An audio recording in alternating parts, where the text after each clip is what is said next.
കല്യാണം എന്ന് പറയുന്ന ഒരാളെ സംബന്ധിച്ച് ഭയങ്കര ഇമ്പോർട്ടൻ്റ് ആയിട്ടുള്ള സംഭവമാണ്. പിന്നെ ഒരു സെലിബ്രിറ്റി മാരേജ് ഒരുപാട് പേര് കാണും. ഇവന്റെ വാക്കും വിശ്വസിച്ച വെഡിങ് എങ്ങനെയാ ഞങ്ങളെ ഏൽപ്പിച്ച്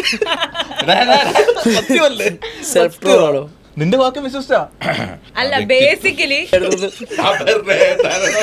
അങ്ങനെയല്ല, ഭയങ്കര എസ്റ്റാബ്ലിഷ്ഡ്. നിങ്ങളപ്പം ഗ്രോയിങ് അല്ലെങ്കിൽ ഗ്രോയിങ് അല്ല, എസ്റ്റാബ്ലിഷ് ചെയ്യാൻ വേണ്ടി നിൽക്കുന്ന ഒരു സ്പേസ് ആണ്. അപ്പൊ നമ്മൾ എപ്പോഴും നമ്മുടെ മാക്സിമം ആയിരിക്കും ചെയ്യുക അല്ലേ. അപ്പം ആ ഒരു സ്റ്റേജിൽ നിൽക്കുമ്പോൾ ഇപ്പൊ ഇവൻ എൻ്റെ അടുത്ത് വന്ന് ഇങ്ങനെ ഒരു പറയുമ്പോൾ ഐ നോ ദാറ്റ് അവന്റെ മാക്സിമം അതിൽ ചെയ്യുന്നുള്ളത്. അതിന് മുമ്പ് ഞാൻ ഒരു കാര്യം ഞാൻ ഇൻസ്റ്റാഗ്രാമിൽ ആഡ് ഇട്ട് കഴിയുമ്പോൾ എൻക്വയറി വരും.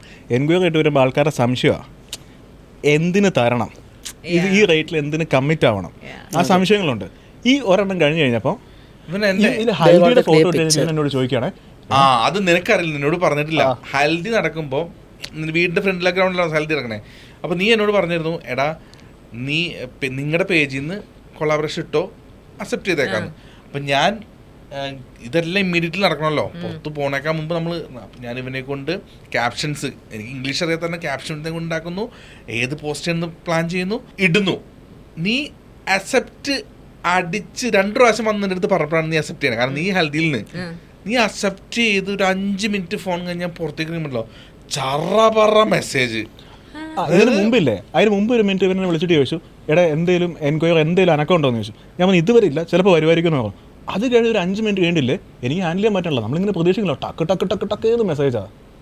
അത് ഭയങ്കര കാണാൻ ഭയങ്കര രസമായിരുന്നു. അതായത് ആ ഒരു ഒറ്റ പരിപാടിയുടെ പോസ്റ്റിലിട്ട് 100-200 എൻക്വയറി ഒക്കെ. ബേസിക്കലി എന്താ അറിയോ, ഒരാൾക്കൊരു ഇപ്പൊ ഇത് തന്നെയാണ്, ജോലി ഉണ്ടോന്ന് ചോദിക്കുമ്പോ എക്സ്പീരിയൻസ് എവിടെയെന്ന് ചോദിക്കും. എക്സ്പീരിയൻസ് എവിടെയെന്ന് ജോലി കിട്ടിയാലേ.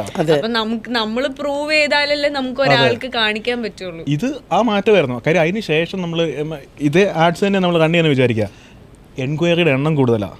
ആൾക്കാർക്ക് പിന്നെ സംശയമില്ല. എൻ്റെ സംശയം എന്ന് പറയുന്ന ഫാക്ടർ അവിടെ മാറി. ആൾക്കാർ കമ്മിറ്റഡ് ആവാൻ റെഡി. അത് കഴിഞ്ഞാണ് ഏറ്റവും കൂടുതൽ വെഡിങ്സ് നമ്മൾ കമ്മിറ്റ് ആവുന്നത്. അതിന് മുമ്പ് എൻക്വയറി വരുന്നവർക്ക് സംശയം, നിങ്ങൾ ചെയ്യോ, എന്തിന്? അതിന് മുമ്പ് ചെയ്തേക്കുന്ന ഒരു മെയിൻ 3 കല്യാണം ഇവന്റെ കൂട്ടുകാരൻ്റെ എൻ്റെ 2 ഫ്രണ്ട്സിന്റെ. അതുപോലെ വീട്ടിലൊക്കെ പോയി കാല് പിടിച്ച്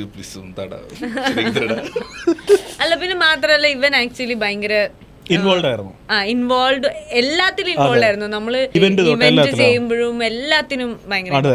ഇതിന് മാത്രല്ല, ബേസിക്കലി എന്ത് പരിപാടി ഇവന് കൊടുത്താലും ഇവൻ അതിൽ ഭയങ്കര ഇൻവോൾവ് ആണ്. അതിന്റെ അഡ്വാൻറ്റേജ് ഉണ്ട് കേട്ടോ. അതല്ല, എന്റെ ഫാമിലിയിലുള്ള ആരോടും എന്റെ കല്യാണത്തിന് ഉണ്ടായിരുന്നില്ലേ ലിജോ എന്ന് പറഞ്ഞ അറിയാം. ബിക്കോസ് അവൻ എല്ലായിടത്തും എത്തിയിട്ടുണ്ട്. അതുകൊണ്ടാണ് ഓർമ്മ നിന്നെ.